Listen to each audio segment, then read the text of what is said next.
Welcome to What is Going On for new thought from the edge of Om. Each week on OMTimes' flagship radio show, veteran broadcaster, author, and media consultant Sandie Sedgbeer conducts thought-provoking interviews with inspirational authors, artists, musicians, scientists, speakers, and filmmakers who are working at the point where spirituality and science meet consciousness at the very edge of Om. Here is your host, Sandie Sedgbeer. Hello.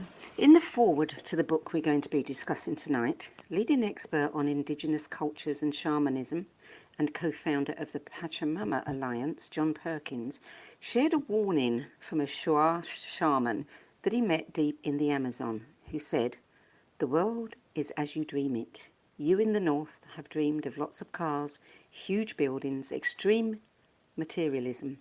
Your dream came true and now threatens to destroy the earth as we know it. But you can change that. Create sustainable societies among your people. Just help your people change that dream." As we watch the headlines with horror, global conflict, religious wars, insurrection, mass displacements of people from their homelands, natural disasters, extreme weather, and global pandemics, we all know the dire consequences we face if we continue to ignore that warning. But how do we change that dream? Where do we begin? What can we do as individuals, groups, societies, and divided cultures? Bill Pfeiffer is a maverick, deep ecologist, spiritual coach, and a shamanic guide who's dedicated his life to building an earth-honouring culture. He's undergone extensive training with Siberian shamans, as well as with Joanna Macy and John Perkins, and has spent much time in the US Southwest learning about native medicine ways and the crucial importance of the petroglyphs and pictographs. In his highly acclaimed book, Wild Earth, Wild Soul, a manual for an ecstatic culture, Bill Pfeiffer shows us how, through tapping into ancestral memories, taking what's best from the human potential movement, and collaborating with present-day Indigenous peoples, we can approach sustainable habitation of this planet and find our way home. Bill Pfeiffer, welcome. It's good to be here, Sandie. Good to have you, Bill. Bill, you've dedicated your life to building an earth-honouring culture, but where did all this start for you? Well, it was a long progression. As a child, I felt the Native American presence here on Turtle Island in the Northeast, and I can say those ancestors, they may not be biological ancestors, have been speaking to me from childhood about an altogether different way of life than we currently experience. But yet, if we have a certain intention, we can remember the truth of that way of life.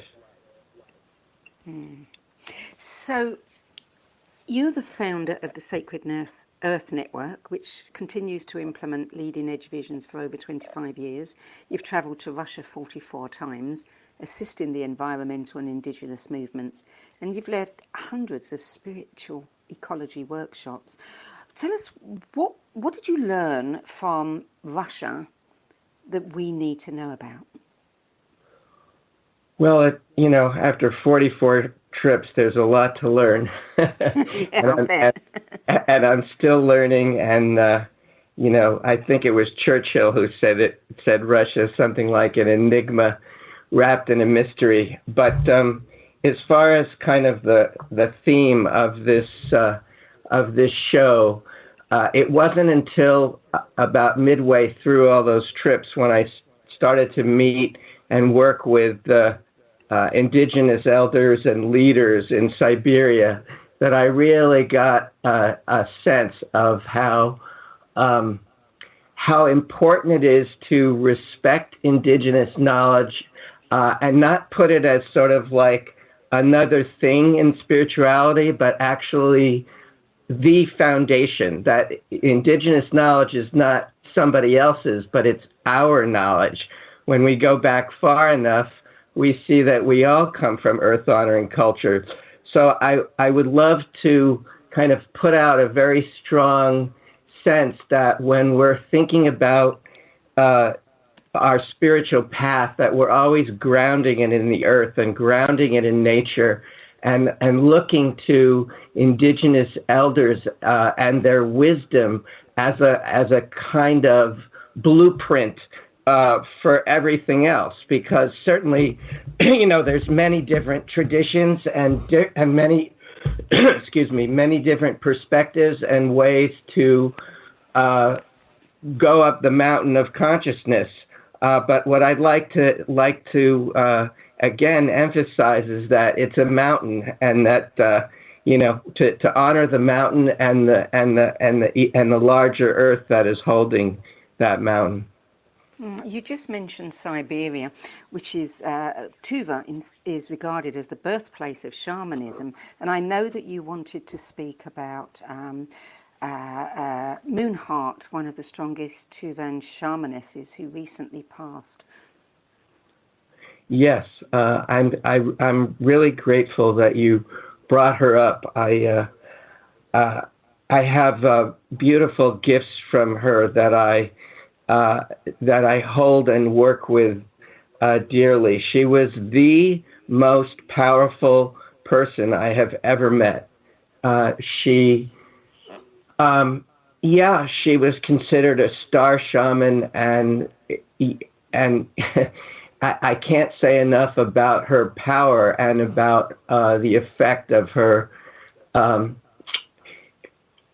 energetic wisdom. And what I said to you earlier that I wanted to mention was simply that when I went out to visit her for this very early exploratory trip on bringing groups out to meet Tuvan shamans, and we first met her, we slept in one of those little small cabins, and she was in like 2 beds over from me.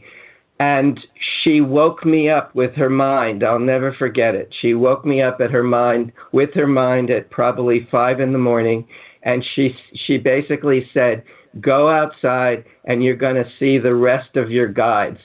And I can't explain it to this day, but there they all were in a big circle, and it was just this epic turning point. And as I'm saying this, I feel like it was at that point where any fear and of avoidance of being on the shamanic path went out the door. I knew I needed to, plunge full on after that, and I'm so grateful for her and her huge drum that just had such healing and such power.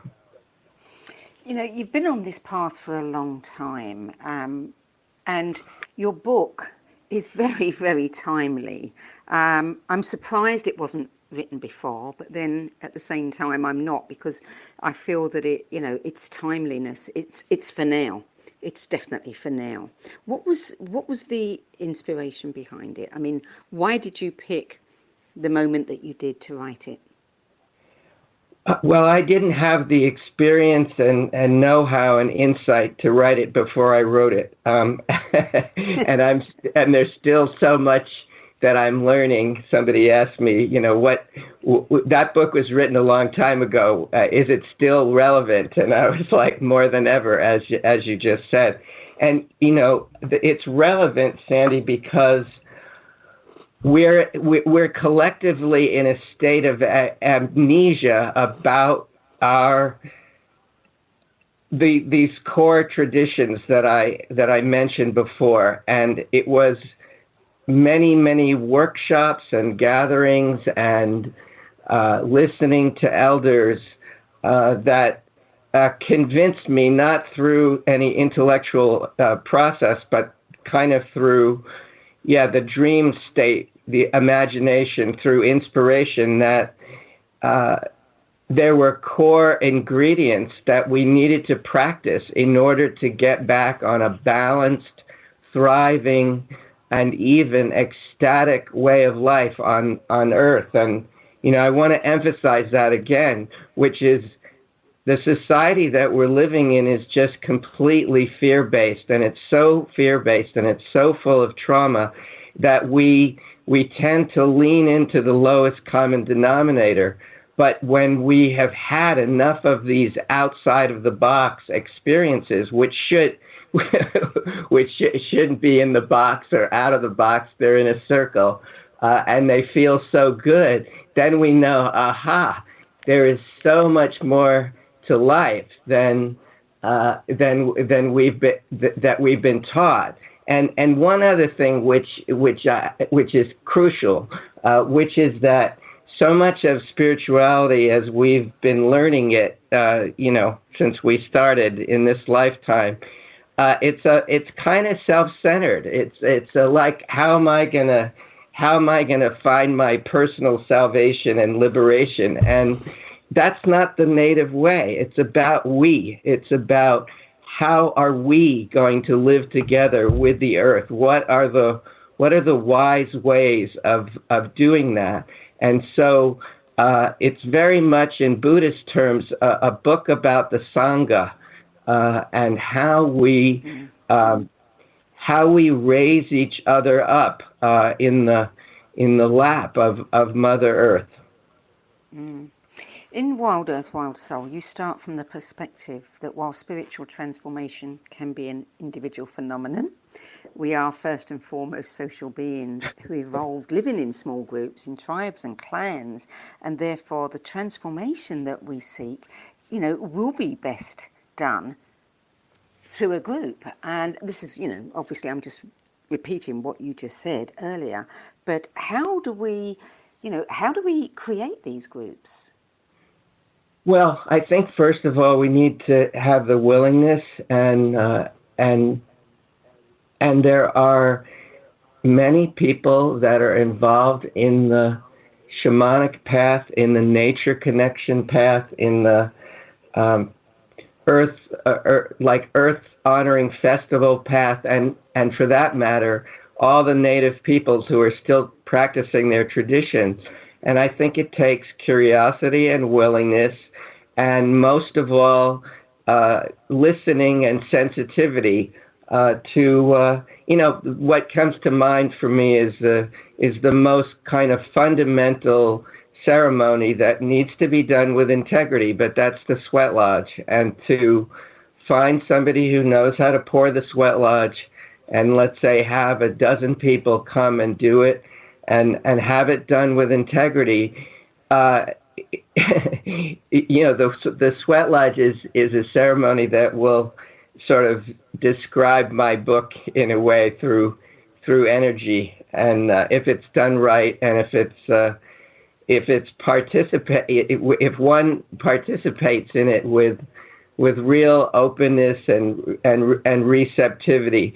So I just to emphasize that, I think the Western mind is give it to me, and it better work, and it's got to be, I got to have it right now, show me the way. And this is one of the reasons why ayahuasca is so popular. Like, I got to have that big fix, where actually this is a very incremental,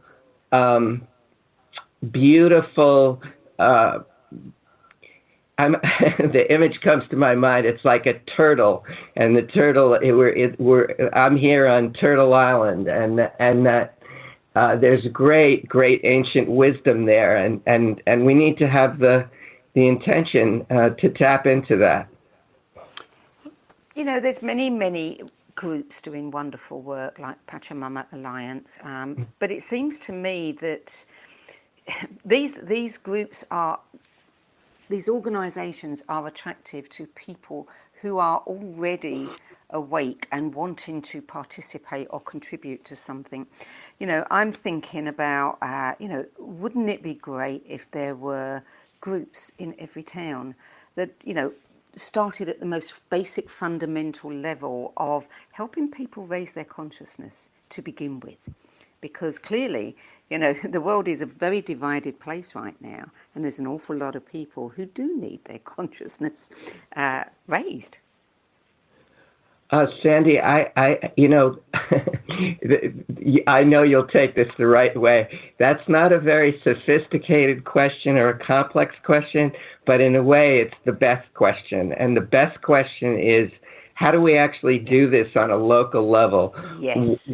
We don't need to travel to Siberia or the Amazon. And by the way, I just want to interject. I have nothing against ayahuasca use. I've used it myself. It's powerful medicine, but it's not a panacea. And so what you're inviting us to do is to, my thought is, even before the sweat lodge, is to have a talking circle and bring out the feather, and that people should really learn how to do sharing circles. And the first question is, what do you love about the natural world? That's it right there. Talking circle, feather. You need to know how to listen and speak, and that's all written up in my book. And then the community is gonna form itself, because once the heart starts talking about the love of nature, everybody starts to melt. Obviously, that process needs to be done in a sensitive way. But there's a lot of people out there, and a lot of bright people who've done their spiritual homework. And if they're listening to this, I would say just give that one a try. Like, don't kind of like want it to happen out there, but be the leader and do that simple thing. I think it would be a great start. So again, I thank you for that question. I think it really nails it. Yeah, I mean, we've got to start there, because, if we don't start there, then there's a huge gap. And I think you're absolutely right. You've got to, show people, what is it you most love about the planet and the earth and the environment that we're living in, and really, get their emotions, get their heart involved. And I think then people will open up, because I know that there are lots of people who feel very frustrated because they don't want to go down, join a spiritual group because they feel intimidated by that. And they don't think it's enough to just donate some money, but, they're left not knowing what to do. Yeah, I mean, what I hear, the vibration of your question is humility. And so there's a teaching that, if you're wearing a headband and your head shrinks and you're fearful, the headband falls off. And if, your head swells, your head's going to hurt like hell. So it's that balance. And that I think what I'm trying to say here is that we got to love the earth so much that we're going to take chances on her behalf. And if that means calling up a group of friends and saying, hey, I really love Mother Earth. I can't stand what's going on here. How about we just get together and we pass the feather around and we talk about how much we love her, and we'll go from there. We'll see what happens after that, and we can look at Bill's book for reference if we want to do something else after that. Yeah. Well, your book has been praised as offering a toolbox of exercises and practices to facilitate the reconstruction of human culture, with small groups, and helping them,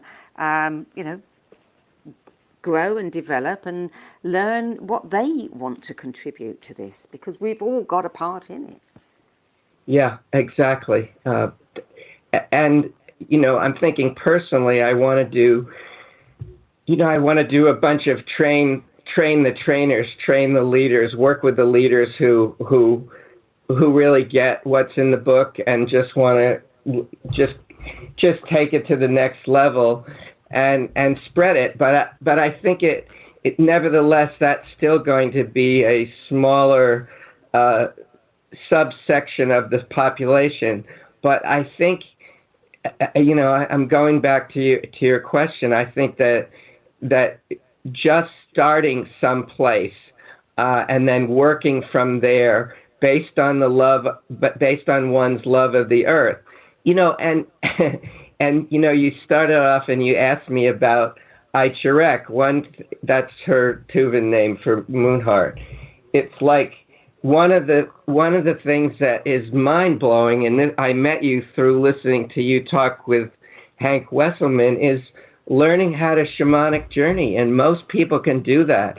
So you can do a talking circle, you can do a sweat lodge, and you can learn how to shamanic journey all in your backyard. You don't need anybody.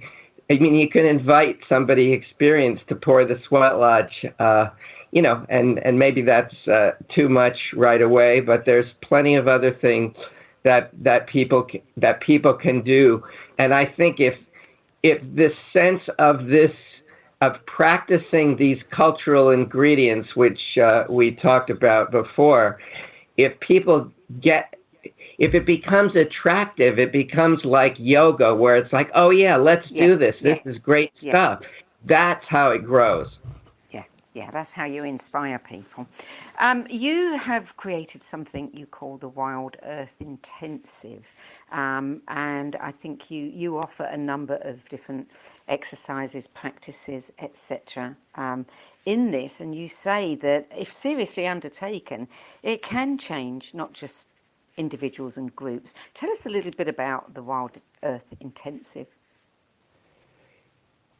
Well, it's me trying to walk my talk with a group of other people, and when you first started asking the question, the phrase came mind blowing, and it shouldn't be mind blowing, but people can look at some of the videos on my site about what people say about it.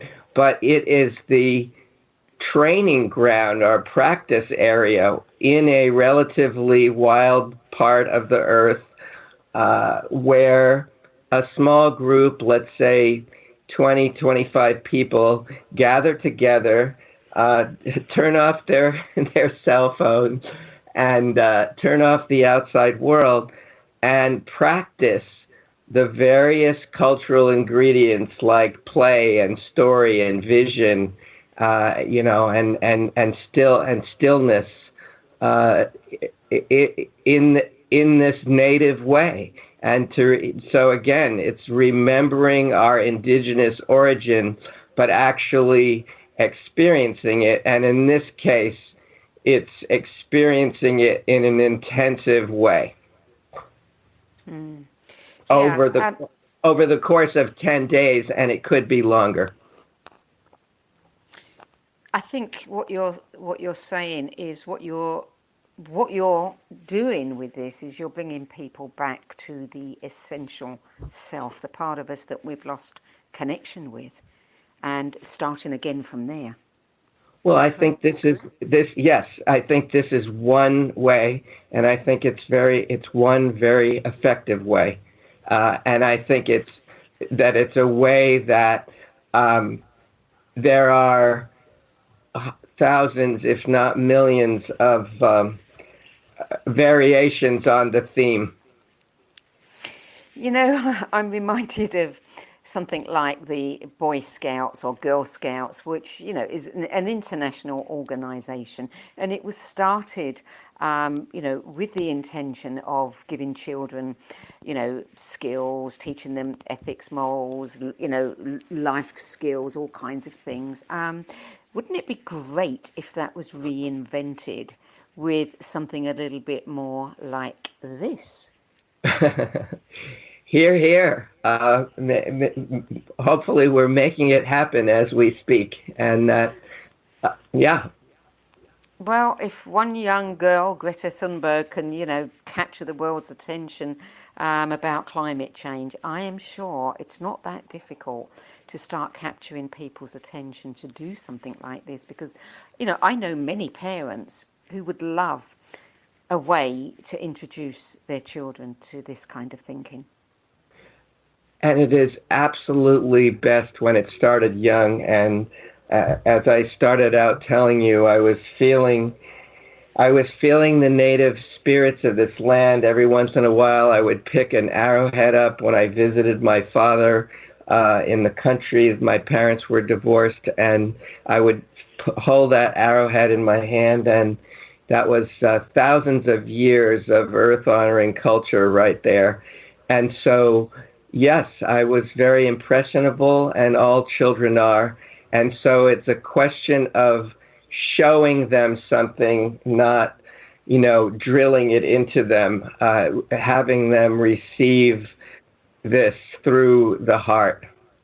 Yeah, absolutely. We're going to take a short break now, Bill. You're listening to What Is Going On. I'm Sandie Sedgbeer, and my guest today is ecologist, spiritual coach, and shamanic guide, Bill Pfeiffer. And we're discussing his book, Wild Earth, Wild Soul, a manual for an ecstatic culture, which demonstrates how, through tapping into ancestral memories, taking what's best from the human potential movement, and collaborating with present-day Indigenous peoples, we can find our way home. We'll be back with more from Bill Pfeiffer after the break.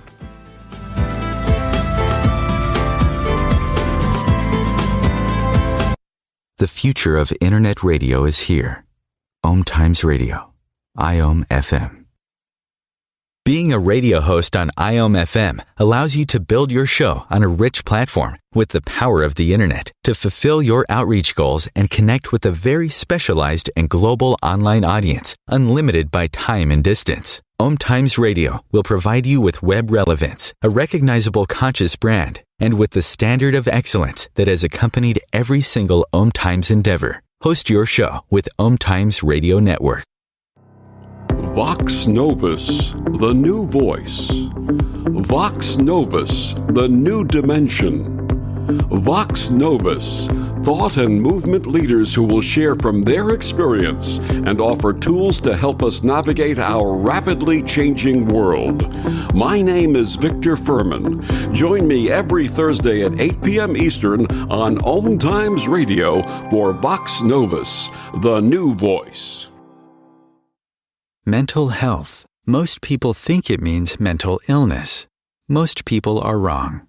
Mental health doesn't apply to just some of us. It applies to everyone.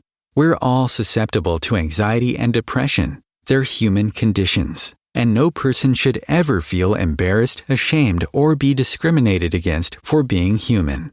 Cracked the podcast strips away the shame, fear, and stigma by expanding the conversation into areas less often visited. From brain and body chemistry, hormones, food, nutrition, trauma, and the microbiome, to pharmaceutical drugs, psychedelic substances, meditation, visionary experiences, and spiritual awakenings.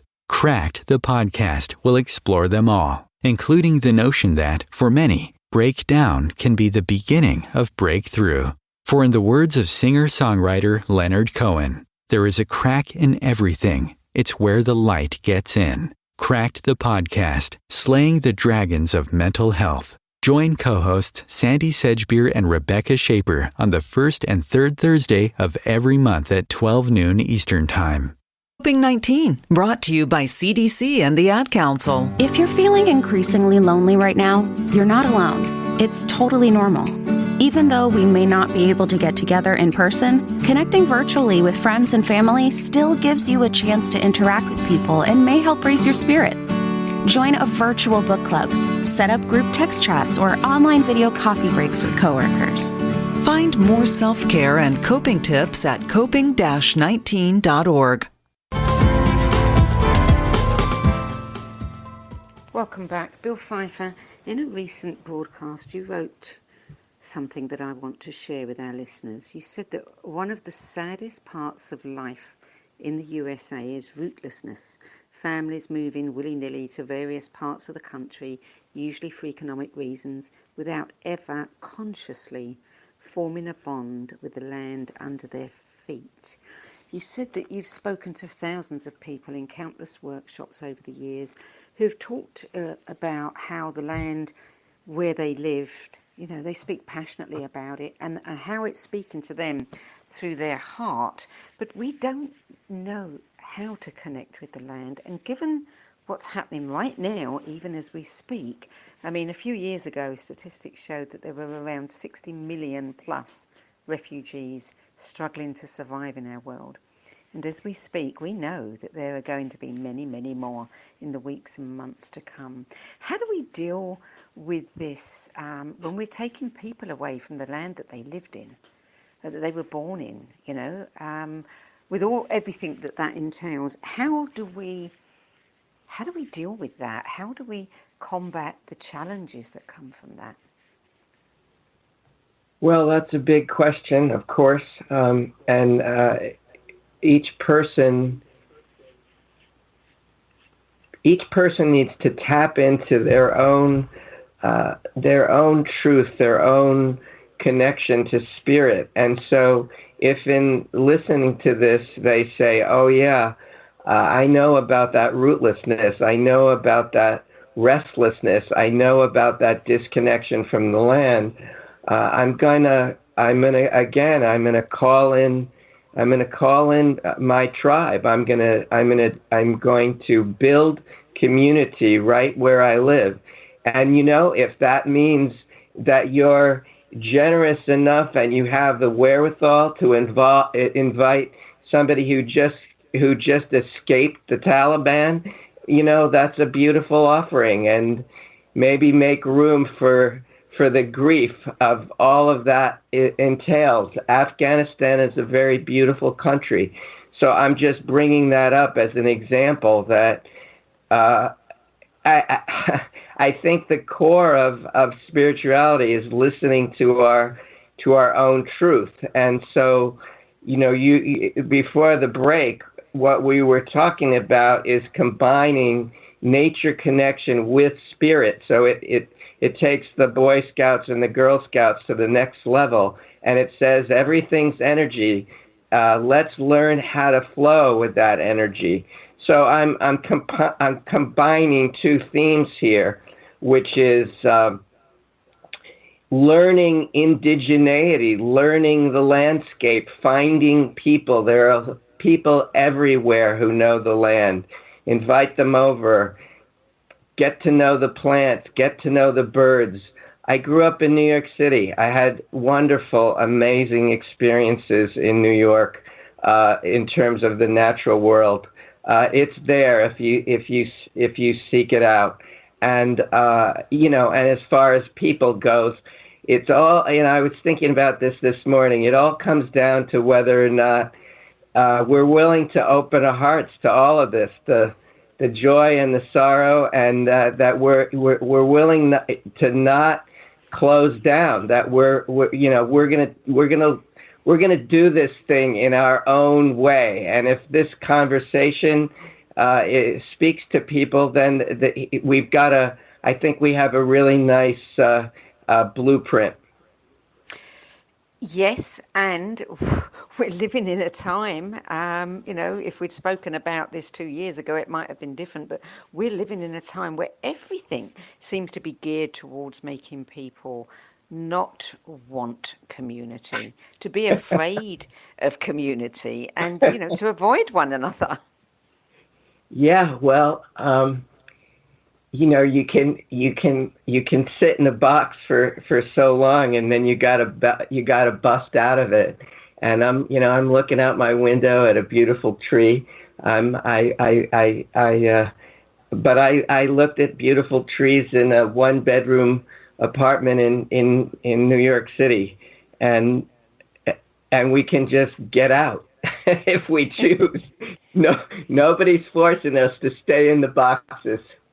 Yeah, well, it's fear, isn't it? It's fear, and unfortunately, that is something that is endemic right now. And it is the pandemic itself is fear, and that's people. I think people, when if in the ideal world, if we were able to create these, these wonderful new version of Boy and Girl Scouts for children, and indeed for grown-ups. I think we would all learn that there's so much more to us than what we think, and therefore we needn't engage with fear. Yeah, well, fear has its place. We just don't want it to run the show.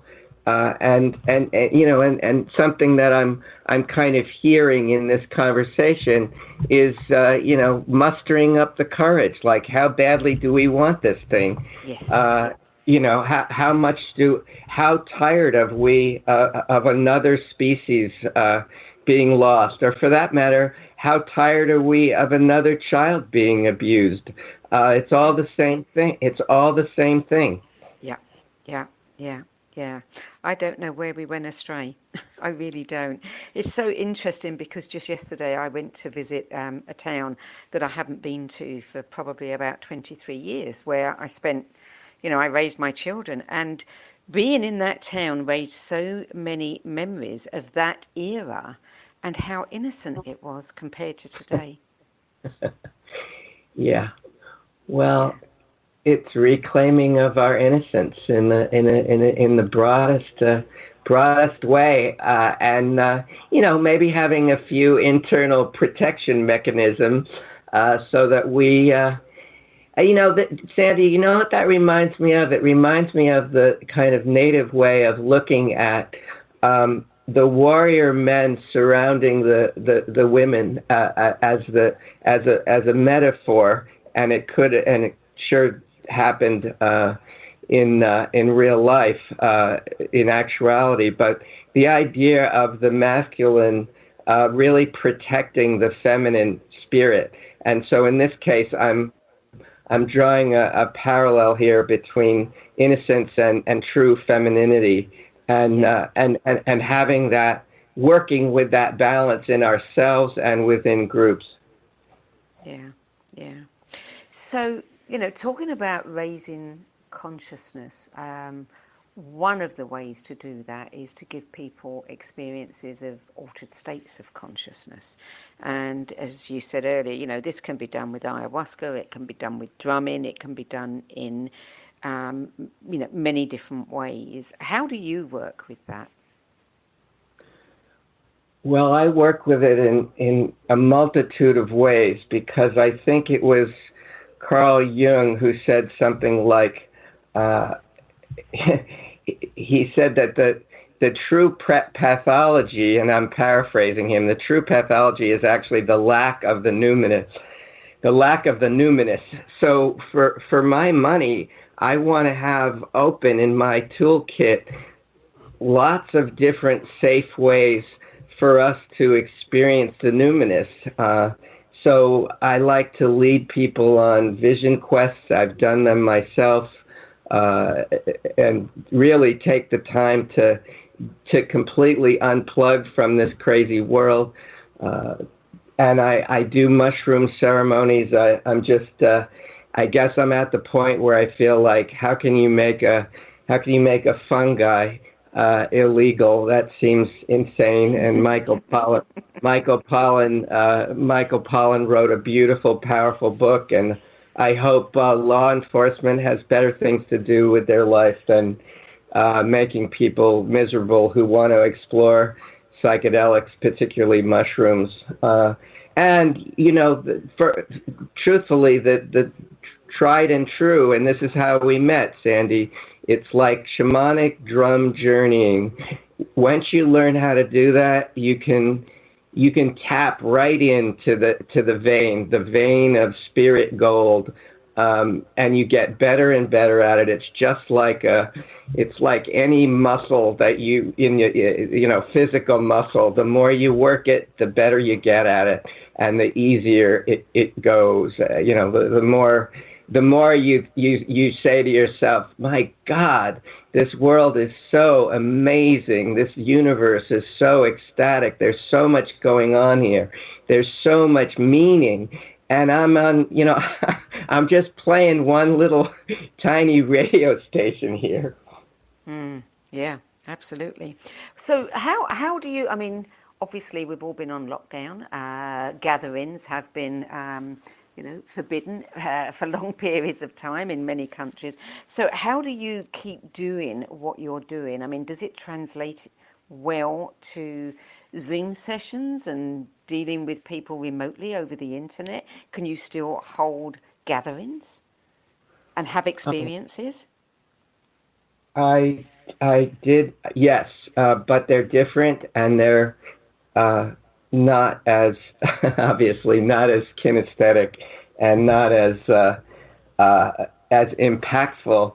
But that question that we talked about at the earlier part of the program about asking people what they love, I did a few Zoom calls where I basically said, how has nature connection helped you during COVID? And the things out of people's mouth are just so beautiful, and so touching and so moving. And to get back to this theme of courage, it's heart opening, and the more open your heart is, the more courage you have. You know, it's interesting that, one of the upsides of the pandemic is how many people who've had to spend more time at home have rediscovered their neighborhood or walking, because that's become such a, and people have started walking who were never walking in their, neighborhood before. And they're beginning to find, countryside and trees and forests and things, and really begin to appreciate it. Yeah, I just remembered the earlier part of your question, the question right before this. So yes, getting outside, taking walks, social distancing if needed. I'm just going to put it out there. I had my shot back in whatever it was, April or May, and a lot of people I work with have had their shots. I'll probably lose a lot of fans with this, but so what? I want to gather with people, and I don't want to be scared of it. And, if they don't have their shot and they're okay with it, then fine, we'll just do it.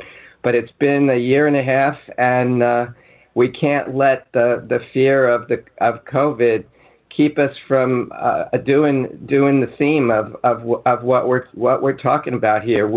If there's any must that I would say, we must gather together. Obviously using as much caution as seems necessary, however it works, but we must gather again in nature with spirit. That is our true nature, and we just can't, obviously we take precautions, but I feel very strongly that we can't just let the COVID run our lives. No. I interviewed somebody about 4 years ago, a lady called Diana Butler Bass, who's a leading commentator on religion, politics and culture. And we were talking about her book, Grounded, Finding God in the World, A Spiritual Revolution, in which she was talking about how people are turning away from religion, or, religion as we've understood it in the past. Although religion isn't dying, it's just that there's a major transformation occurring in how people understand and experience God. And they're understanding and experiencing God in the world around them, in nature, in water, boy, in the soil. I love it. I love that, because one thing I was sort of alluding to before is that the manual for Wild Earth, Wild Soul, a manual for an ecstatic culture, is just one way. There is an awakening process happening on the earth, and how I see it, it's getting stronger all the time, and that we're pushing away religious dogma and saying directly, can I surrender to the greater universe, to Mother Earth? Can I surrender to the spirits and really listen to what they say? And that means surrendering to our elders, the plants and animals who've been here longer than us two-leggeds. It's so absurd how we think we're so high and mighty, yet we're basically the youngest multitudinous species on the planet. Maybe there's some new bacteria that have come on the scene, but impactful species. We're just the young kids on the block. So I line up with that book and everything you just said about it. Yeah, I mean, it's the height of arrogance, isn't it, to believe that because we have all this technology and what we think of as, forward-thinking, materials, etc., that we actually know more than the people who came before us. You look at the Australian Aborigines, and you look at, the Siberian shamans, and you look at the Native Americans and the indigenous cultures, that survived for many, many hundreds, if not thousands of years before progression. Yes, Sandie, that's it's not to romanticize them, and it's not to try to make them into the perfect utopian society. It's to recognize that by far and large, maybe 98% from what research I've done, these are true sustainable cultures. They are living in a balanced relationship with the land. And modern society, at the height of arrogance, we're just we're pushing towards our extinction. We're on a collision course with physical reality, and we need to change course. And one other thing, Sandie, is that if we don't do this thing consciously, which I believe that we can, which is to raise our consciousness, it's going to be done for us, the way of the cross, and that's no fun. Yeah, absolutely. You sent me, just before we went on air, something that didn't make it into your book, which is the medicine wheel of key ingredients for lasting, thriving culture. Can you describe that to us? What are those key ingredients? Well, there's, I don't know, there's, I think 11, 12, I don't think I've counted them, but I can see I can see it, I can see the image, and I can feel it in my heart. Just to rattle off some of them, the story, telling the kind of story of nature and ourselves, a story of a reborn humanity, and having a vision, and elders and mentors, and the critical importance of learning from elders and mentors. And I think I mentioned play previously. Like, we adults take ourselves way too seriously. We've got to play. We've got to laugh. We've got to be ye as little children, and ye shall return to the kingdom of heaven. I don't know where that came from, but playing is really, really important. And you mentioned altered states before. Just getting a little taste of non-ordinary reality. I also mentioned before stillness and the quiet mind, that we gotta take time to quiet the overactive mobile phone mind. That's really, really important. And listening to our own intuition, listening to what the earth, the animals are saying, listening to what each other is saying. That's so important too. That might be the most important ingredient of all, and I'm glad that you mentioned it. With a L, with a capital L, listening with a capital L, for sure. Yeah, absolutely. I hosted a summit a few years ago on rethinking education, and one of the things that really struck with me was a chap who'd come out of the school system and was now doing, I forget what they call it, but it was going into schools, urban schools in poor areas where there was a lot of crime and absenteeism, etc., and bringing in the talking stick circles, where the teachers and the children sat together and they talked through issues and they began to understand things from each other's point of view. And I forget the name for that, but it was so powerful. And in those schools, they saw attendance levels increase. They saw, instead of all the kids going into little cliques according to their own cultures, there was much more integration and communication. That's it. I like to think of listening. The key ingredient in listening is the sacred pause and the willingness to really not have to respond immediately, to take a breath, hold that stick or feather or rock or whatever, and do that in your mind. You don't have to be in circle, but I think that's the high for us moderns is to pause, really to pause, and it'll lead to better relationships too, close relationships. Now, you've got 25 years experience in reevaluation counseling. That sounds like something similar, is it? Yes and no. I think that the formula the larger formula of listening is anybody can do anywhere, and certainly anybody can do reevaluation counseling, but it's a methodology that some people may resonate with and may not. But one of the things on that key ingredient image is feeling. We're cut off from our feelings, and so reevaluation counseling is a wonderful tool and a wonderful way to help each other feel and release our hurts, and we all have plenty of them.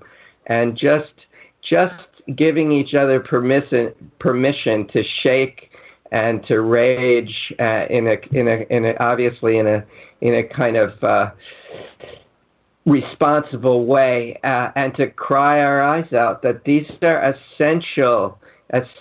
We've got to heal our trauma, and that's our biological way of doing that. And RC, which is the acronym for Reevaluation Counseling, is something that I came to long ago, and it was very liberating because it, basically said my feelings are okay. Because, if we shut those babies down, we're just going to get sick big time. Yeah. Absolutely. We've only got a minute or so left, Bill, but I want to know about your alternate name, Sky Otter. Where does that come from, and what does it mean? Yeah, it comes from a vision quest. The vision quest that affected my life so deeply in 1998. We don't have time to really go into that, but I do mention it in the book. And when I want to live my spirit name, which is to be in a balanced relationship with the earth and the sky. And otters love water and they love to play.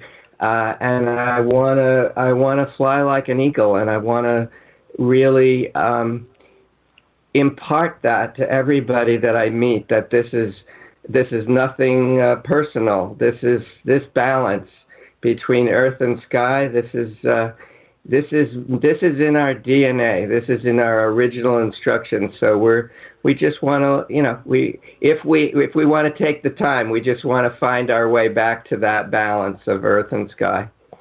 Yeah. And why shouldn't an otter fly? Why not? So before we close, tell us about some of the things that you offer on your website. I know that you do individual sessions with people. What else can people find there? They will find the annual Vision Quest. You mentioned the coaching.